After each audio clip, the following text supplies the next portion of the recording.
வருஷனேகா, நீ நினைக்கிற மாதிரி உன்னை என் குடும்பத்துல யாரும் அப்படி நினைக்க மாட்டாங்கம்மா. அதுக்கு நான் கேரண்டி. போதுமா? அப்படின்னா அப்ப யார் என்ன தப்பா பேசினாலும் தட்டி கேப்பீங்களா? நிச்சயமா கேட்பேன். செல்லம்மா கிட்ட போய் எதுக்காக ஸ்னேகாவை கொலை பண்ண பார்த்தேன்னு கேளு.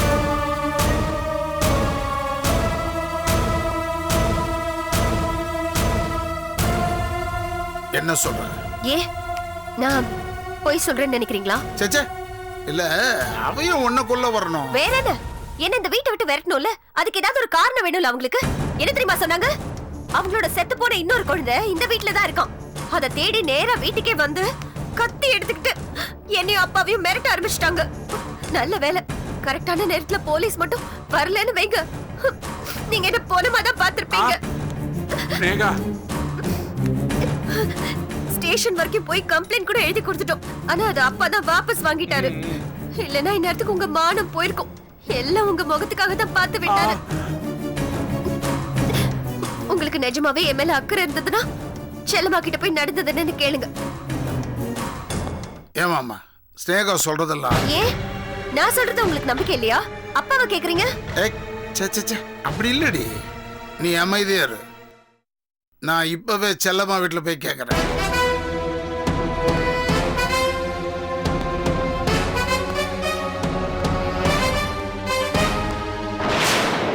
என்னம்மா நீ பக்குவமா பேசி கல்யாணத்துக்கு சம்மதிக்க வைப்பேன்னு பார்த்தா இப்படி கோவப்படுற மாதிரி பேசி அவரை அனுப்பி வச்சுட்டியே. அப்பா, அவர் இப்ப இருக்கிற மூட்ல நம்ம என்ன பேசினாலும் நிச்சயமா அவர் கல்யாணத்துக்கு சம்மதிக்க மாட்டாரு. பிரச்சனையை கிளப்பி விட்டுருக்கோம்ல, கண்டிப்பா செல்லம்மா கிட்ட போய் அவர் பிரச்சனை பண்ணுவாரு. அங்க போய் அவர் எப்படி ரியாக்ட் பண்றாருன்னு பாப்போம். அதுக்கப்புறமா என்ன முடிவு எடுக்கலாங்கிறத நம்ம யோசிப்போம். இதுல யோசிக்கிறதுக்கு என்ன இருக்கு? நல்ல சாதகமான முடிவா தான் வரும். ஏன்னா இப்ப அவர் போற போக்க பார்த்தா அங்க செல்லம்மாவோட பயங்கரமா சண்டை போட்டு கடற்கரை செல்லம்மாவுக்கு உள்ள உறவே முறிஞ்சாலும் முறியலாம். முறியலாம் இல்லப்பா, முறியணும்.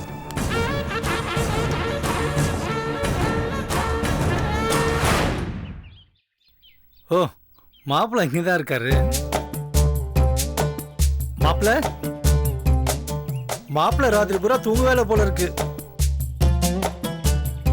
அதான் பார்த்தாலே தெரியுதே, பயங்கர டயர்டா இருக்கீங்க. உங்களுக்காக நான் கொதிக்க கொதிக்க தண்ணி வச்சிருக்கேன், போய் குளிச்சுட்டு வாங்க. டயர்டெல்லாம் பறந்துடும். என் வாயில நல்லா வரப்போதியா? என்ன மாப்பிள்ள சொல்றீங்க? யாரியாவ? யாரியாவ? ஐயோ, இவன் எப்படி இங்க வந்தான்? நைட் எங்க பெட்ரூம்ல போந்து தகராறு பண்றான்.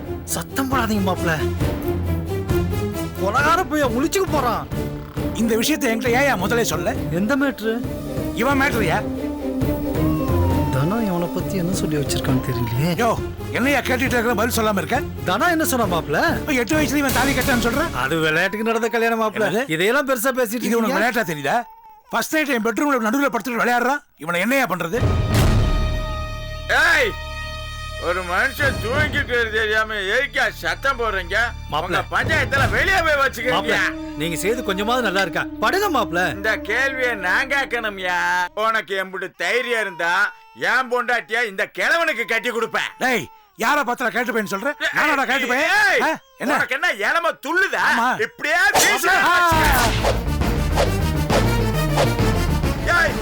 வெட்டவே இல்ல, சமைச்சு போன. மாப்பிள்ள சொன்னா கேளுங்க மாப்பிள்ள. மாப்பிள்ள உட்காருங்க மாப்பிள்ள, உட்காருங்க மாப்பிள்ள. படுங்க மாப்பிள்ள, சொன்னா கேளுங்க மாப்பிள்ள. மாப்பிள்ள கத்தில வெட்டுறான். ஒண்ணு இல்ல, வாங்க உள்ள வாங்க, பேசிக்கலாம். வாங்க உள்ள வாங்க மாப்பிள்ள. இந்த குழந்தையா இருக்க, இது வேற நை படுபாவி கழுத்துல கத்திய வச்சுட்டான். கொஞ்சம் ஏமாந்தா என்ன ஆயிருக்கும்? மாப்பிள்ள அவங்கிட்ட போய் ஏன் மாப்பிள்ள தகராறு பண்றீங்க? இன்னும் ஒரு வாரத்துல நீங்க சிங்கப்பூர் போயிட்டு போறீங்க. அது வரைக்கும் கொஞ்சம் அட்ஜஸ்ட் பண்ணிக்க கூடாதா? எதையா? அவன் பெட்ரூம்ல இருந்து நடுவுல படுத்துப்பான், அதை நான் அட்ஜஸ்ட் பண்ணிக்கணுமா? எவ்வளவு விஷயத்துல விட்டு கொடுத்துட்டீங்க, இந்த ஒரு விஷயத்தையும் விட்டு கொடுத்து போங்களேன். என்ன தனியா முணுமுணுக்குற? மாப்பிள்ள ஒட்டு கட்டியா மாப்பிள்ள? ஏன் இப்படி நடுக்குற? ஒண்ணும் இல்ல மாப்பிள்ள, இந்த வட்டம் நான் தடத்தோட வாழணும்னு முடிவெடுத்து வந்திருக்கேன். அதனால தான் கோவப்பட்டு கூட தாள வெட்டல. என்ன பாட்டி சவுண்ட் பர்த்தியா? என்னப்பா நீ தகராறும் பண்ற, பணமும் கேக்குற? யோ நிறுத்தியா? டேய், உனக்கு மொத்தமா ஒரு அமௌண்ட் தரேன், இந்த வீட்டை விட்டு போயிடுறியா? அது முடியாது. தனம் கொஞ்சம் குழப்பத்துல இருக்கா.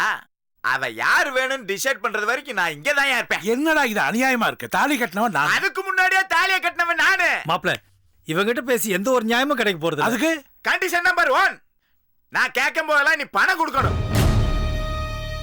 இல்லாட்டினா தன ஏன் முன்னாடி வந்து வாழ்ந்தா ஓன் கூடதே வாழ்வேன்னு வாயத்தரும் சொல்லட்டும். அவ்வளவுதானே? ஒரு நிமிஷம் இருடா. இப்ப அவளை கூட்டிட்டு வந்து எதிர்க்க சொல்ல வைக்கிறேன். வாடா, வாடா. பாருடா, பாரு. வாடா நீ. ஏய் மாப்பிள்ள முட்டாள்தனமா எதுவும் பண்ணிடாதீங்க. அவனுக்கு பயந்துகிட்டு தனம் ஒரு வார்த்தையும் சொல்லவே மாட்டா. அப்படியே உங்க கூட தான் வாழ்வேன்னு சொன்னான்னு வச்சுக்கோங்க. கொஞ்சம் திரும்பி அவன் கையில இருக்க கத்திய பாருங்க.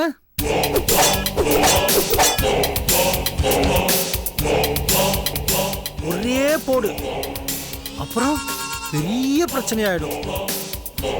இத பாருங்க, ஒரு வாரம் அவன் போக்குல விட்டுப்பிடிங்க. அதுக்கப்புறம் நீங்க சிங்கப்பூர் போட்டீங்கன்னா அவனால உங்களை ஒன்னும் பண்ண முடியாது. யோ, என்ன என்னதாயா பண்ண சொல்ற? ஒரு 5000 10,000 அவன் மூஞ்சில விட்டுறீங்க. அவ்வளவுதான், நான் சொல்ல வேண்டியது சொல்லிட்டேன். அதுக்கப்புறம் உங்க இருக்கும்.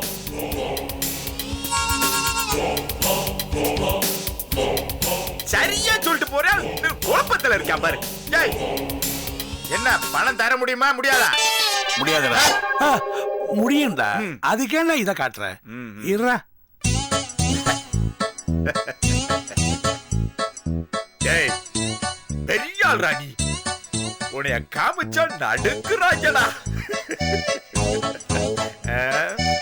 ஏய், எப்படி நேரா வரேன்டா.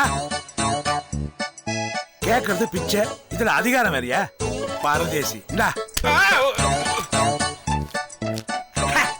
தேங்க்ஸ் பா. ச்சே, உன் தேங்க்ஸ் நீயும். படா.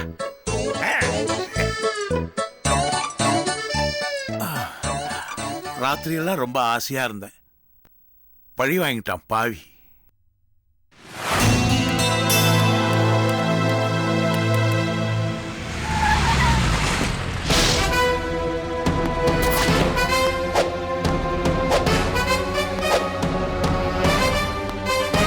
வா வா வா வா, தாத்தா சொல்றத கேளப்பா. வாயா கடற்கரை. எப்போ ஊர்ல இருந்து வந்த? போன வாரமே வரதா சொன்னாங்க. ஐயா செல்லம்மா, என்னையா அவ்வளவு கோபம் வந்திருக்க? கோபப்படாம என்ன செய்ய சொல்றீங்க? இந்த குடும்பத்துல எனக்கு என்ன மரியாதை இருக்கு? இப்ப என்ன நடந்துருச்சுன்னு இப்படி கோவப்படுற? செல்லம்மா, ஏன் இப்படி கோவப்பட? டேய், பேசாதரி. ஏன் செல்லம்மா, இன்னொரு குழந்தை உயிரோட இருக்குன்னு சொல்லி ஸ்னேகா வீட்டுல போய் சண்டை போட்டியா? கத்திய காட்டி வேற மிரட்டி இருக்க. ஏதாவது ஏடா கூட இருந்தா என்ன செய்யறது?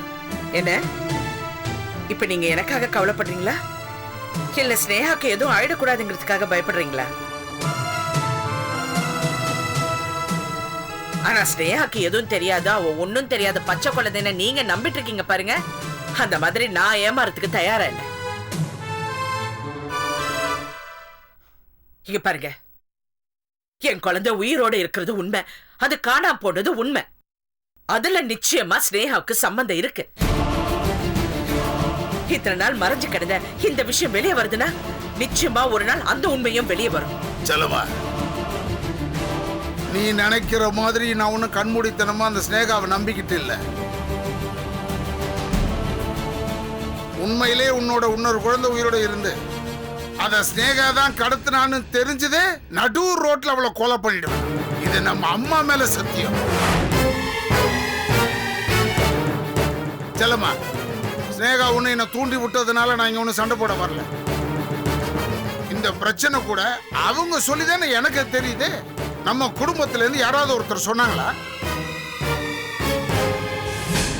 இந்த விஷயத்தை பத்தி 4 பேருக்கு தெரிஞ்சா என்ன பத்தி என்ன நினைப்பாங்க சொல்லு? அதனாலதான் நான் கோபப்பட்டேன். அது புரியாம நீ பாட்டுக்கு பேசிக்கிட்டு.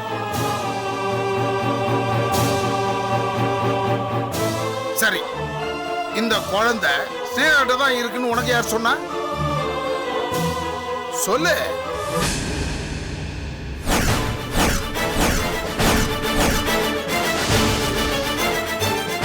செல்லம்மா, அந்த காமெடி சொல்றதெல்லாம் நம்பாத. எனக்கு அவளுக்கும் எந்த சம்பந்தமும் இல்லை. ஆனா நான் தான் வடமலையை கொலை பண்ண முயற்சி செஞ்சேன்னு என்ன ஜெயிலுக்கு அனுப்பணும்லாச்சே. செல்லம்மா, நான் என்ன சொல்றேன்னா, ஸ்னேகாவுக்கும் காமினிக்கும் பிரச்சனை தான். அவ கூட நேரடியா மோத முடியாம உன்னை பகடக்காயா வச்சு உங்க 2 பேருக்குள்ள பிரச்சனையை தூண்டி விட்டு அவளை பழிவாங்க பார்த்துருக்கலாம்ல. நானும் ஆரம்பத்தில் அப்படித்தான் நினைச்சு செல்லம்மா கிட்ட கேட்டேன். ஆனா அந்த காமணி சொன்னதெல்லாம் உண்மைதான்ப்பா. என்னப்பா சொல்றீங்க? ஆமாப்பா, அன்னைக்கு போலீஸ் ஸ்டேஷன்ல பிரச்சனை முடிஞ்சோன்னா செல்லம்மா நேரா வடமலையை பார்க்க தான் போயிருக்கா. அவர்கிட்ட கேட்டிருக்கா. அப்ப மாப்பிள்ள குழந்தை உயிரோடு இருக்கிறது உண்மைதான்னு ஒத்துக்கிட்டாரு. அப்படிப்பட்ட ஆளுகிட்ட குழந்தை இன்னும் இருக்க வேண்டாம் தான் குழந்தைய கையோட கூட்டு வந்துட்டா. எதுக்காக வடமலை மறைச்சான்னு தெரியல. அவருக்கு மட்டும் இல்ல, மொத்த குடும்பத்துக்கும் உண்மை தெரிஞ்சிருக்கு. என்கிட்ட அதை மறைச்சிருக்காங்க.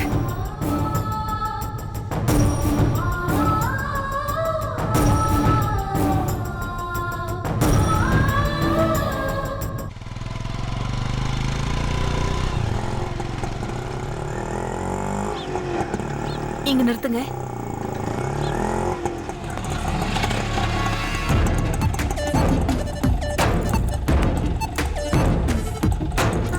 தேங்க்ஸுங்க.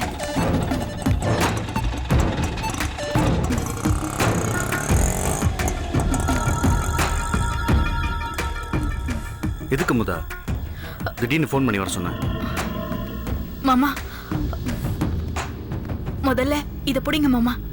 என்னது இது? வீட்ல இருக்கிற எல்லா நகையுமே எடுத்துட்டு வந்துட்டேன். எதுக்கு? நீங்க பணத்துக்காக அவஸ்தைப்படுறத பார்க்கும்போது என்னால பார்த்துக்கிட்டு சும்மா இருக்க முடியல. அது மட்டும் இல்ல, இந்த பிரச்சனைக்கெல்லாம் நான் தானே காரணம். நியாயமா பார்த்தா நான் தானே பணத்தை கொடுத்துருக்கணும். இந்தாங்க, இந்த நகையை அடகு வச்சு அந்த ரகுநாத்துக்கு பணத்தை கொடுத்துருங்க. முட்டாள்தனமா பேசாத. இந்த நகையெல்லாம் காணான்னு நாலு பின்ன வீட்டுல தெரிஞ்சா பெரிய பிரச்சனை ஆயிரும்ல. மாமா, இதே மாதிரி நகையை டூப்ளிகேட் செஞ்சு நான் வீட்டுல கொண்டு போய் வச்சிட்டேன்.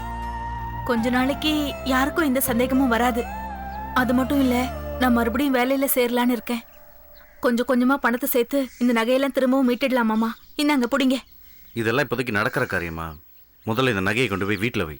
நான் பணத்துக்கு முடிஞ்சா வேற ஏதாவது அரேஞ்ச் பண்ணிக்கிறேன். போ. ஐயோ மாமா, நான் இவ்ளோ அவசரப்படுறதுல ஒரு காரணம் இருக்கு. அந்த பணப்பை வீடு தேடி வந்துட்டான்.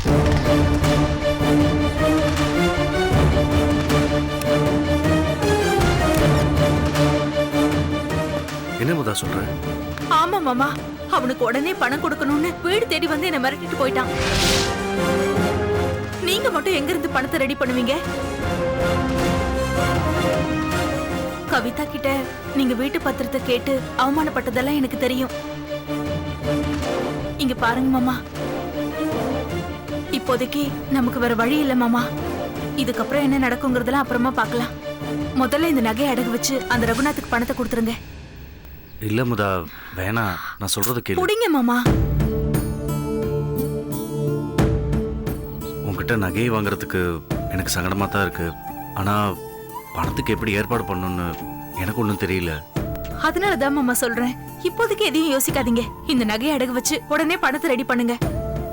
இல்ல முதா, நான்... ஐயோ கிளம்புங்க மாமா. இந்தாங்க புடிங்க. புடிங்க மாமா, கிளம்புங்க.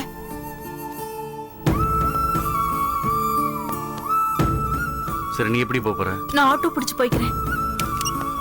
பத்ரம் மாமா. நீ பத்திரமா போ. வரேன்.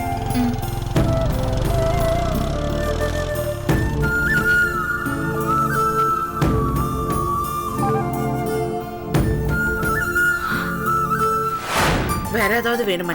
போதுமா? இந்தாம்மா பாலை குடி. குடி. சரி, உங்களுக்கு ஏதாவது வேணுமாப்பா? இல்லாம எனக்கு ஒன்றும் வேண்டாம், போதுமா?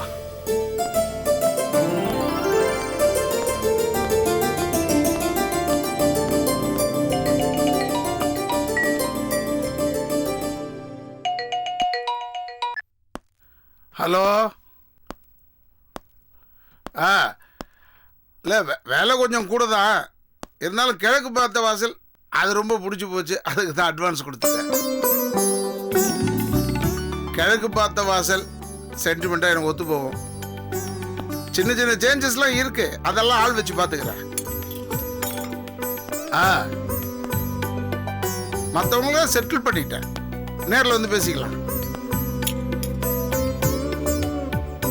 என்னைய கடற்கரை புதுசா வீடு ஏதாச்சும் வாங்கியிருக்கியா? ஆமாம்பா, அதை சொல்லதான் நான் வந்தேன்.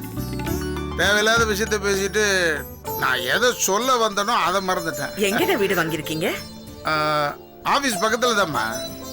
நாளைக்கு ரெஜிஸ்ட்ரேஷன். ஆ, பூஜை கூட சிம்பிளா பால் காய்ச்சிட்டு முத்தழகியோட அங்க குடி போகலான்னு இருக்கேன். ஏன்பா, நீ வாங்கி இருக்கிறது புது வீடு தானே? ஆமாப்பா, ஊசு வேலை கூட ஒன்றும் முடியல. 2-3 நாள் ஆயிடும். நான் என்ன சொல்ல வரேன்னா, அப்போ முறைப்படி கிரக பிரவேசம் பண்ணிட்டு கூட்டிட்டு போயேன்பா. அதுதானே குடும்பத்துக்கு நல்லது. சரிப்பா, அப்படியே செஞ்சிடுறேன். ஆ, அப்படியே குழந்தை ரத்னாவையும் தத்தெடுத்துக்கிட்டு அவ தான் எங்க வாரிசுன்னு எல்லாருக்கும் சொல்லிடலான்னு இருக்கேன்.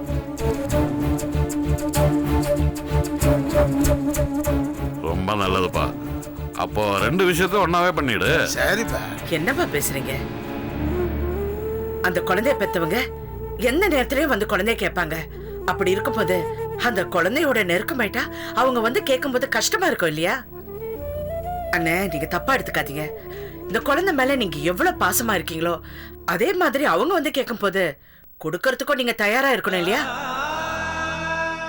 என் மனசுலயும் இந்த பயம் இருந்துகிட்டு தாமா இருக்கு. ஆனா அவளை பெத்தவங்களே வந்து கேட்டாலும் நான் கண்டிப்பா அந்த குழந்தைய கொடுத்து அனுப்ப மாட்டேமா. அவங்க கையில கால விழுந்தாவது கெஞ்சி இந்த குழந்தைய என் கூடயே வச்சுக்கோமா.